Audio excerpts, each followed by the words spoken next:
இந்த மழைக்கு நல்ல சுட சுட சாயந்தர வேளையில் இந்த மாதிரி கடலை மாவு போண்டா ஒரு தடவை செஞ்சு சாப்பிடுங்க. ரொம்ப நல்லாயிருக்கும். சாயந்தரம் ஒரு டம்ளர் டீயோட சுட சுட சாப்பிட்றதுக்கு.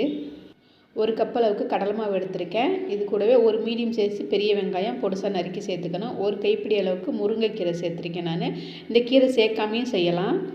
1/4 டீஸ்பூன் மஞ்சள்தூள், 1 டீஸ்பூன் ஜீரகம், 1 ஸ்பூன் அளவுக்கு தனி மிளகாத்தூள், கொஞ்சமாக பெருங்காயத்தூள், 2 டேபிள் ஸ்பூன் அளவுக்கு அரிசி மாவு, தேவையான அளவு உப்பு, 1/4 டீஸ்பூனுக்கும் கம்மியாக சோடா உப்பு சேர்த்து ஒரு தடவை கையை வச்சு நல்லா கலந்து விட்டுக்கணும். இது கூடவே 2 ஸ்பூன் அளவுக்கு சூடான எண்ணெய் சேர்த்து நல்லா கலந்து விட்டுட்டு இப்போ கொஞ்சம் கொஞ்சமாக தண்ணி ஊற்றி மாவை நல்லா கலந்து எடுத்துக்கணும். மாவு ரொம்ப கெட்டியாக இருக்கக்கூடாது, நல்லா தளர்வாக இருக்கணும். நம்ம கைட்டை எடுத்து போடணும். இந்த மாதிரி இருக்கணும். இந்த மாதிரி இருந்தால் நமக்கு போண்டா நல்லா மெதுவாக இருக்கும். மாவு ரெடி ஆயிடுச்சு. இப்போ எண்ணெய் பார்த்திங்கன்னா சூடாக இருக்குது, போட்டு எடுத்துடலாம். எண்ணெயோட சூடு மீடியமாக இருக்கணும். ரொம்ப சூடாக இருந்ததுன்னா போட்டதும் சட்டுன்னு மேலே கலர் மாதிரி வந்துடும், உள்ள மாவு வந்து வேகாது. கைட்டியே கொஞ்சம் கொஞ்சமாக மாவு எடுத்து இந்த மாதிரி எண்ணெயில் போட்டுக்கணும். போட்டதுமே சட்டுன்னு மேலே எலும்பி வந்துடும். நம்ம இந்த மாதிரி மேலே எலும்பி வந்த நேரத்தில் கரண்டியை வச்சு ஒன்று ஒன்றா நம்ம திருப்பி விட்டுக்கணும். இந்த மாதிரி நல்லா கலர் மாதிரி வந்ததும் இப்போ இதை எண்ணெயிலேருந்து வெளியில் எடுத்துடலாம்.